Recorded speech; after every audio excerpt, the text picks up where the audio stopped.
special for you guys. I'm super excited about this. So if you guys have been joining us over the last 5 weeks now, we've been in this series called CrossWalk, and it's, again, the same series that we've been walking through in Big Church as well. And so we've been talking through this cross, and we, again, just a quick recap. We started on how God initiates with each of us.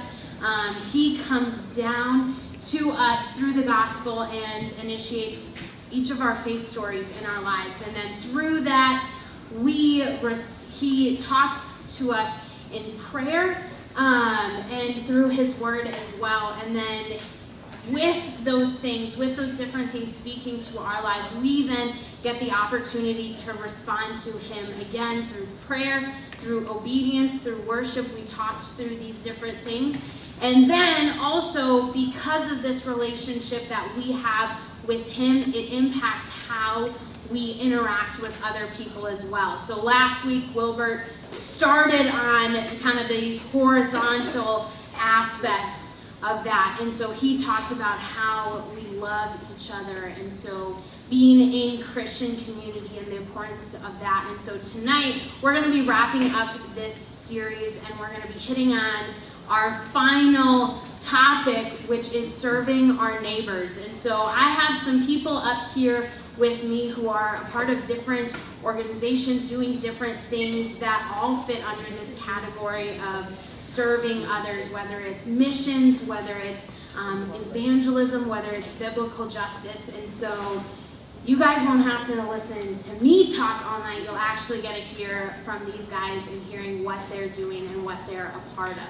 So we're going to get started, and I'm going to have you guys start with, well, we can kind of just go down the line and start about telling us who you are, and then a little bit about the ministry that you're working with. So. Okay, I'll go first. My name is Jessica Williams, and I am one of the leaders for the 9th grade girls. And I also am on the board of directors for a group called the Landing MN. I'll just read you their mission. Their goal is to serve as a landing place for those in need, and they work hard to have boots on the ground in the community, seeking out those who need a helping hand.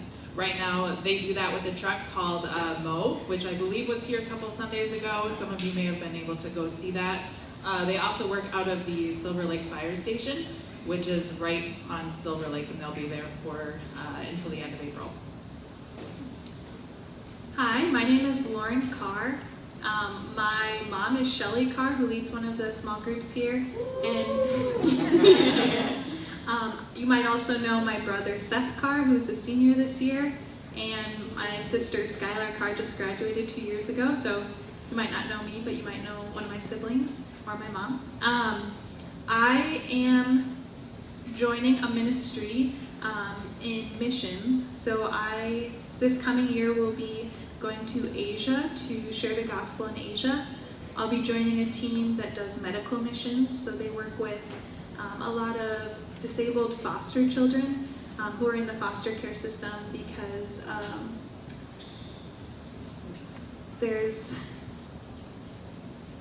there are a lot of families who had to choose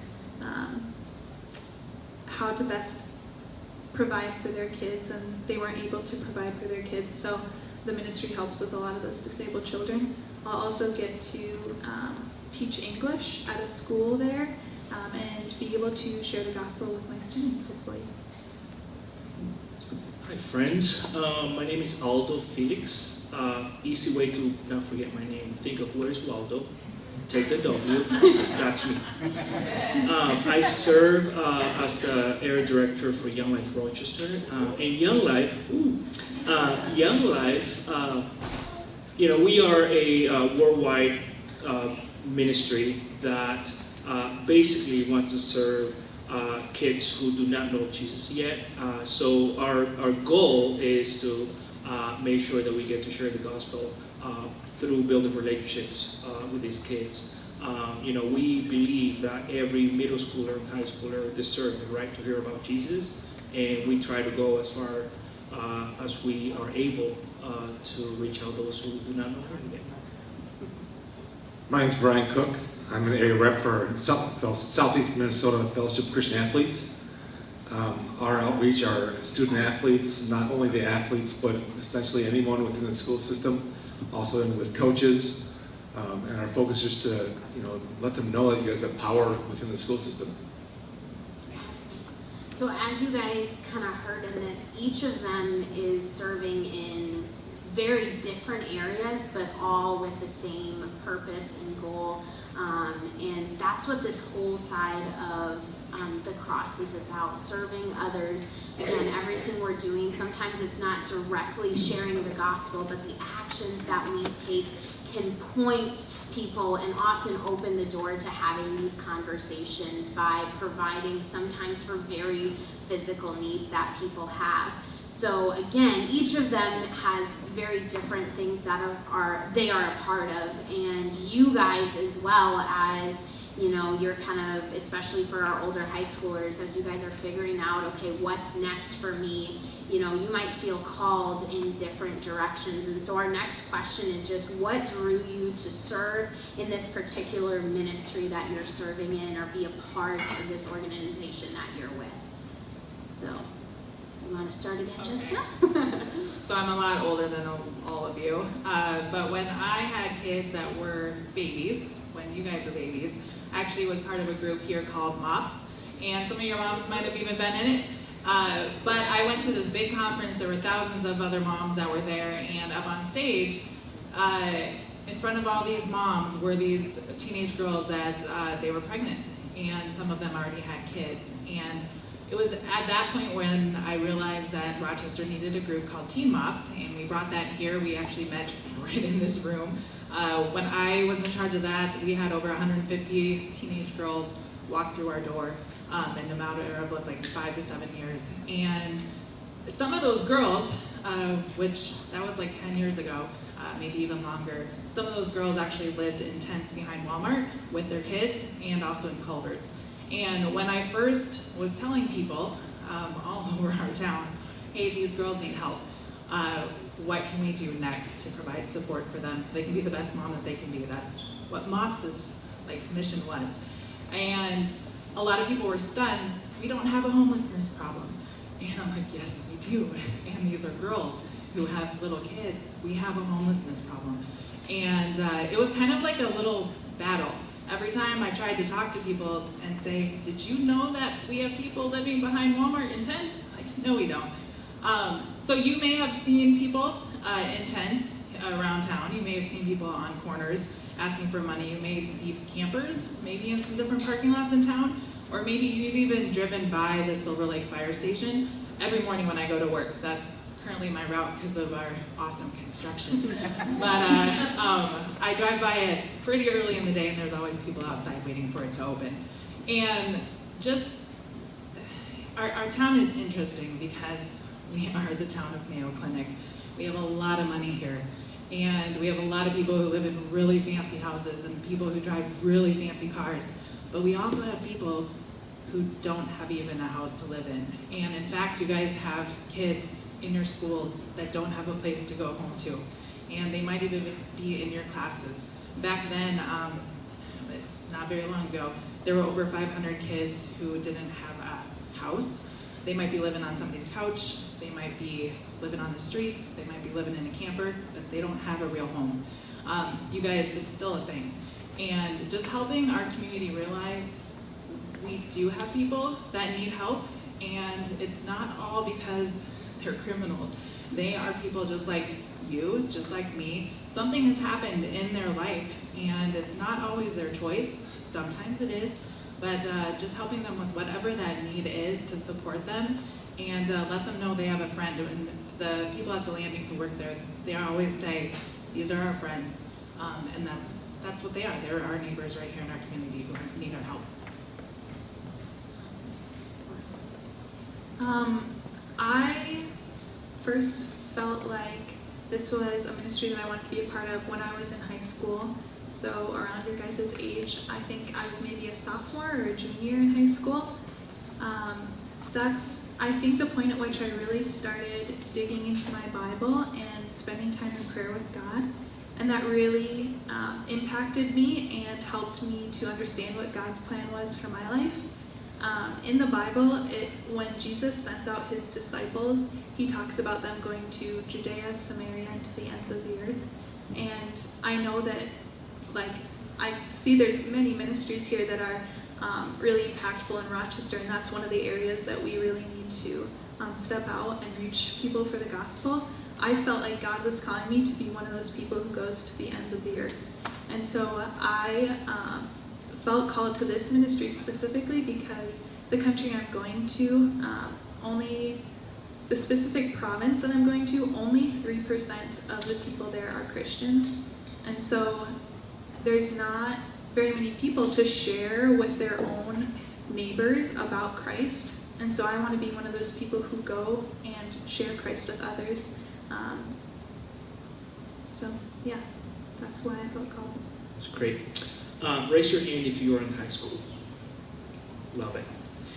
So I'm not going to tell you how many years ago this was, but when I was in high school, I was invited to something called Young Life, and I didn't know what it was, and I asked, and I'm not kidding, the person who invited me, I asked, hey, are there going to be girls coming?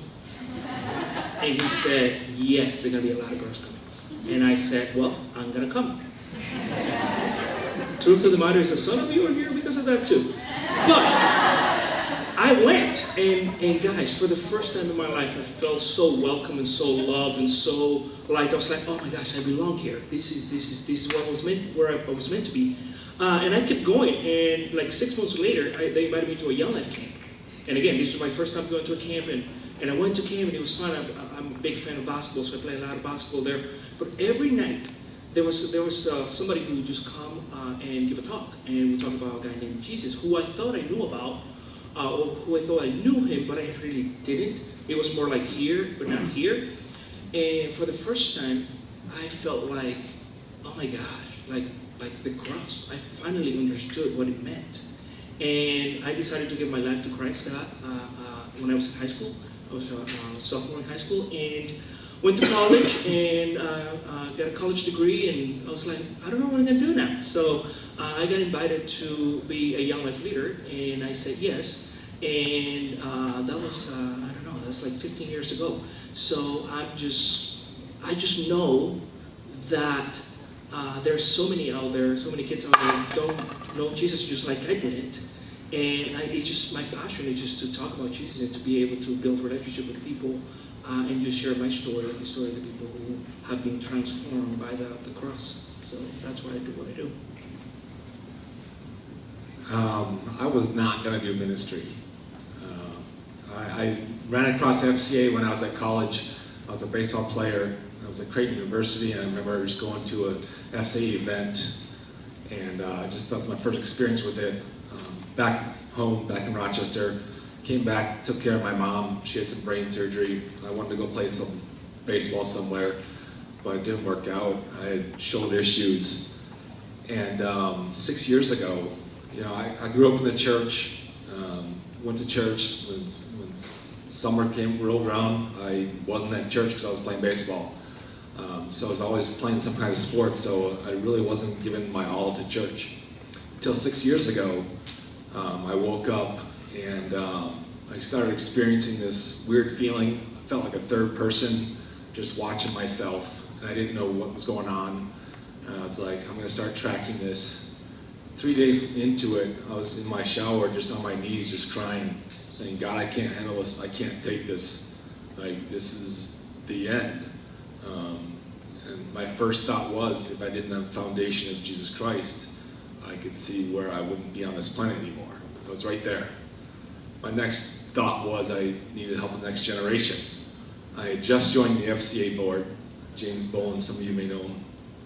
And he was looking to hire somebody, and I was like, no, not my thing. I'm not into ministry. This is not what I'm supposed to do.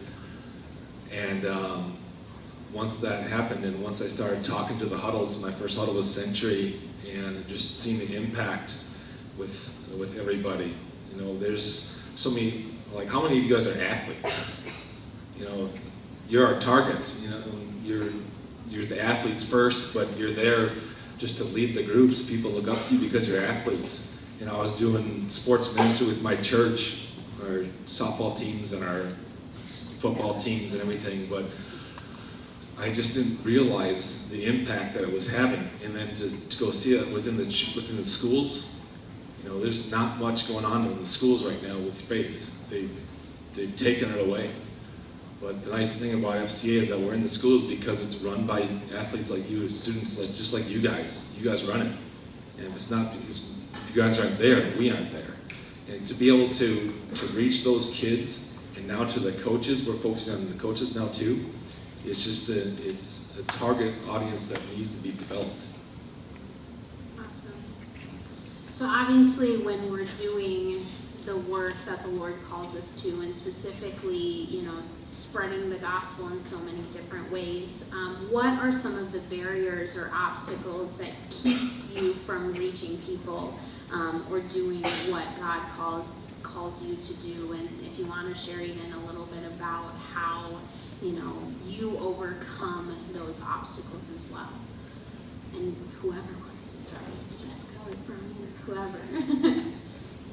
I'm not in charge of the organization, so I can't tell you every single struggle that they have, but I do know quite a few that hit the top of their list. Money is like number one, which they're constantly trying to raise money, which is just going right back to support the people who, they literally have nothing. Supplies and donations is how they run a lot of their stuff. So at the Silver Lake Fire Station, if you guys ever went there as a kid to see the fire trucks and all that, the lower level, it is completely full for the landing.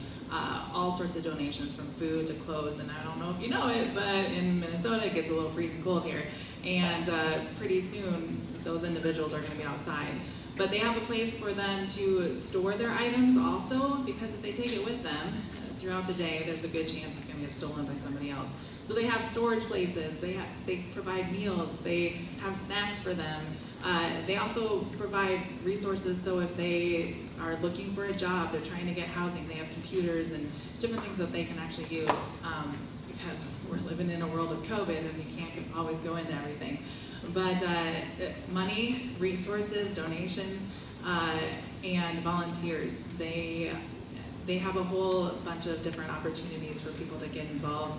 You guys are kids, so it might not always be the environment that they want kids to be in, but there are so many different ways that different groups, different church groups, different school groups are helping, and but money, donations, resources, and a place for all these people to go. Once April hits, the city is asking them to leave that facility. So once April comes, it's still a little cold here, and during the day, all these individuals at the moment will not have a place to go. I think if I'm looking at missions as a whole, one of the boundaries right now, or barriers, is that there aren't very many people who consider going into missions. There are very few people who are willing to step out and go to another country. So one of the biggest barriers is that there aren't very many people who are doing this.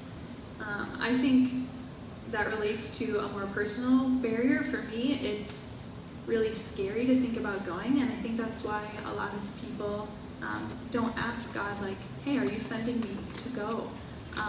It can be scary to think about moving to another country, about leaving your family and your friends. So I think that's why this personal barrier is something that becomes a barrier for anybody. The Bible talks about how to follow Jesus, you must hate your father and mother, which that sounds crazy, right? Like, why would you hate your mom or your dad? Sorry, I get emotional pretty easily, but this is also something hard to talk about. I love my parents a lot. I love my family a lot. But I know that in order for me to follow Christ, I must love him more. And so it's with that thought that I I know that I have to overcome this barrier that Christ has to be my number one priority, even above my family. I think for us, like I said, Young Life is based on relationships, and through relationship takes time. So being able to be consistent, have that consistency that we meet Monday nights, and that's what we call club, which is basically when we get, everybody's welcome. But the heart of Young Life and what happened in Young Life is what happened throughout the week when we have our volunteer leaders meeting with the kids, either in a small group or one-on-one, and just going deeper with the gospel. And that consistency is really hard to find people that are willing to go the extra mile and do that. Especially here in Rochester, like Young Life in other places, mostly done by college-age students. Obviously here in Rochester, which I actually honor that most of my team, if not all of them, are over 25, and they're like, a little bit more mature. And when they say they're gonna do something, they do it. So that's a gift that I got. But that consistency of having leaders that really love Jesus and love kids enough to go the extra mile, that's a challenge. And the other thing, we're looking at a place just very much like this. So we've been looking at a few places to meet, a place about this size we can meet Monday nights, and I think we've seen a few places that think kind of work. So we're just working through and jumping the hoops and see how we're gonna get that done. So, but I'm very excited to get a place and get this. Like, this is beautiful what you guys have here. So. Some barriers that we go through are schedules, particularly with coaches and then young adults. Trying to fit FCA into where that works in their schedule. That can be difficult. And then when we're meeting with coaches are some of the busiest people you'll ever meet. Like, I was trying to set meetings last summer, and I realized that summer is not a time off for them. So appreciate your teachers. They work extremely hard. But generally it's schedules, and then just finding young adults that are interested, that are also athletes that have time. It's all schedules. Because athletes, you have school, you have your sport, and then you might have a part-time job. So working around schedules is probably our most difficult barrier. Awesome. So how can students, specifically these guys here in our room, help your specific ministry that you're a part of, whether that's something they can tangibly do, whether that's through prayer, whatever that looks like, volunteering? What are some of the things that they can do to get involved in these different things that you guys are a part of? I wrote some down so I wouldn't screw it up. Here's a statement that actually was on the landings, all their social media stuff. If you guys don't follow them, you can go check out who they are and actually see some of the people that they serve and hear their stories. It's kind of cool. But this is actually from one of the individuals that they serve. His name is Richard. And he said this: "You're the first person that has cared about me." So as you're thinking about this organization, how you could help, think about that statement, and just know a lot of these individuals, they're spit on. People don't look at them. Nobody wants to talk to them. So if you see them on the side of the road, don't ignore them. That's like number one. I know that how easy it is when you see them on a corner asking for money. Whether they're legit or not, it doesn't matter. They're still a person and somebody that God loves, and they deserve your smile. And it might just change their entire outlook for the day. But besides that, there's a lot of things on their website that you can see a whole donation list, and it kind of comes and goes depending on what season it is. And when it was like 100 and some degrees outside, water needed it all the time. So just taking a peek at their website, seeing what their needs are, and it may not be that you need to go to the store and get it. There's ways to have things shipped places. They usually have an Amazon a whole list where you can just go and have your parents click, click, click, when they're doing all their clicking and just get it and it can go there, super easy. But as we are, you may not want to wear a coat when your parents tell you to, but they kind of do want to wear a coat when it gets cold. So if you have stuff that people in your house aren't using anymore, or maybe your neighbor, they're a little bit older, maybe they have like 10 coats, and you're like, hey, just look at their website, see maybe what they have and how you could use the resources that maybe are already at your houses or in your neighborhood. I know that one school tends to do trick-or-treating, it might be JM, and you guys go out and you collect things for, I don't know if it's Channel 1 or somebody, but stuff like that. Trick-or-treating is just around the corner, collecting items and doing it for the landing. It's exactly the same thing, some of the same people that they would be serving. So the easiest way, check the website, gather your friends, super easy thing to do in your groups too. A way to be involved. I think overall, when, especially you juniors and seniors, when you're considering what am I going to do with my future, I would ask that you include God in that questioning. Ask Him, what do you want me to do? Are you sending me somewhere? Do you want me to be involved in a ministry? How are you going to use me? If I'm going to go into a career, how will you work through me in that career? I think for my specific ministry, I'm not there yet, so I don't know exactly what their needs are. I know that I specifically really need prayer. Right now, the country I'm going to, they have travel restrictions due to COVID, so that's why, I would have been there if it weren't for COVID. I would be there right now. So if you would pray with me that God would just open those doors, and that no matter when I go, that it would be His timing and that He would use me.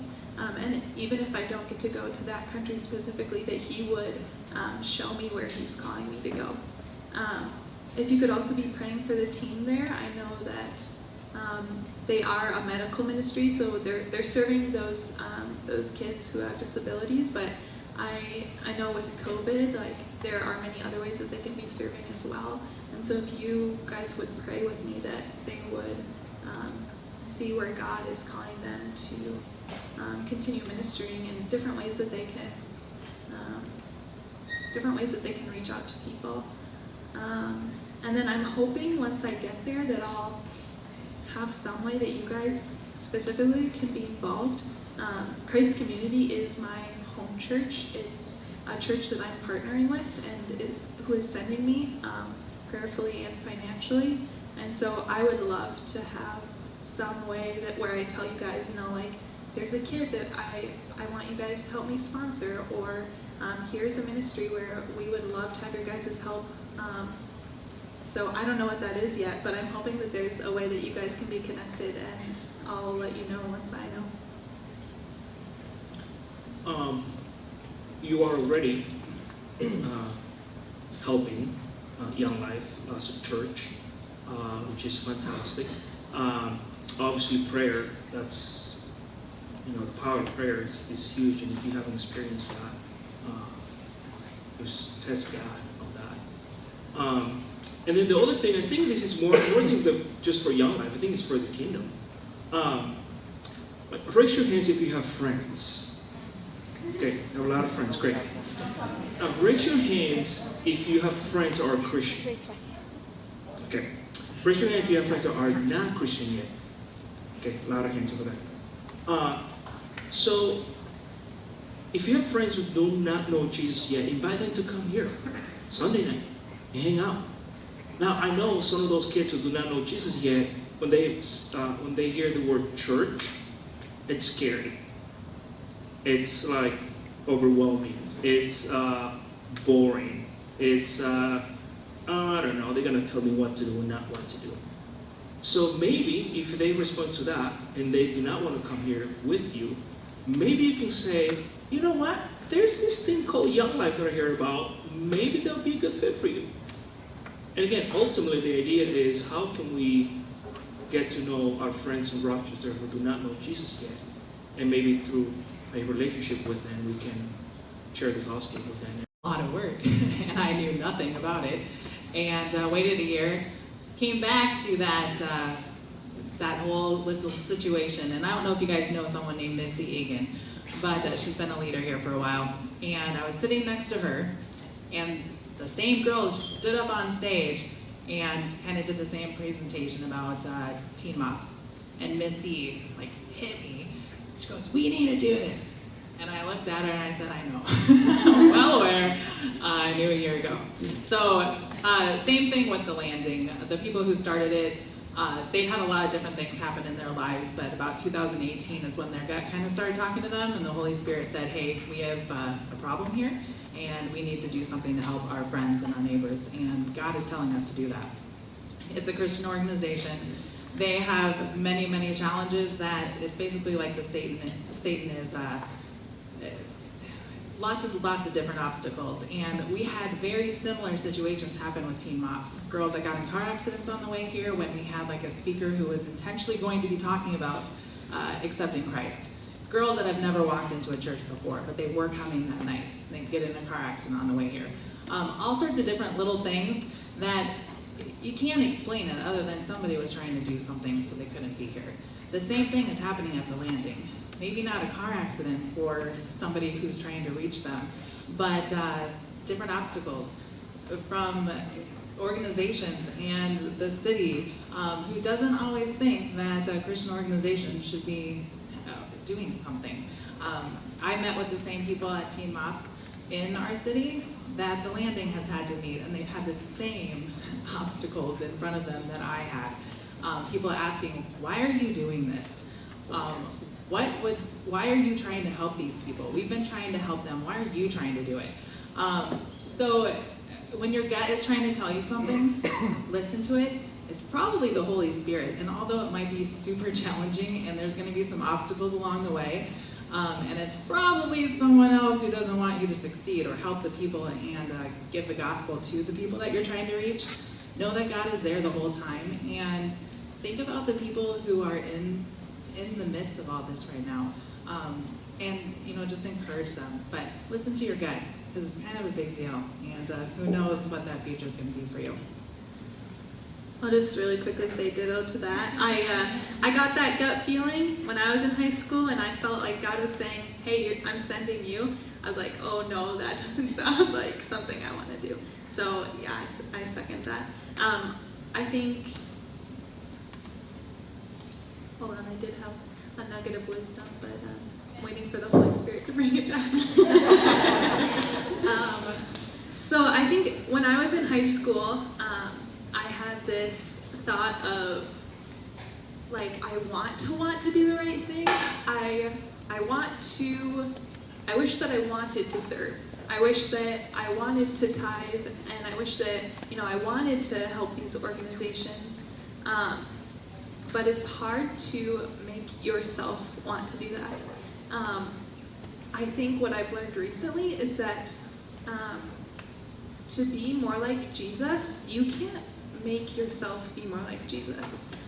Only spending time with Jesus can make you more like him. So I would say my number one piece of advice is to spend time with Jesus in his word and in prayer, and in turn that will make you more like Jesus, and that will allow you to be able to serve in these ways. So that's my biggest piece of advice: read your Bible and pray. That sounds simple, but spending time with Jesus is really important if you want to become more like Jesus. Well, first and foremost, just look around and treasure what you have. You have adults that love you no matter what. You have volunteer leaders that come here, not because they don't have better things to do, but not because they don't have other stuff to do, but they chose to be here, and that's huge for you. So treasure that. There's so many people out there that is longing to have a community like this, and yet you have it. And I just want you to pause for a second and treasure that. And anytime you see some of your leaders, some of the volunteer leaders, the staff here, just say thank you. they love you. And that's what Jesus commanded them to do.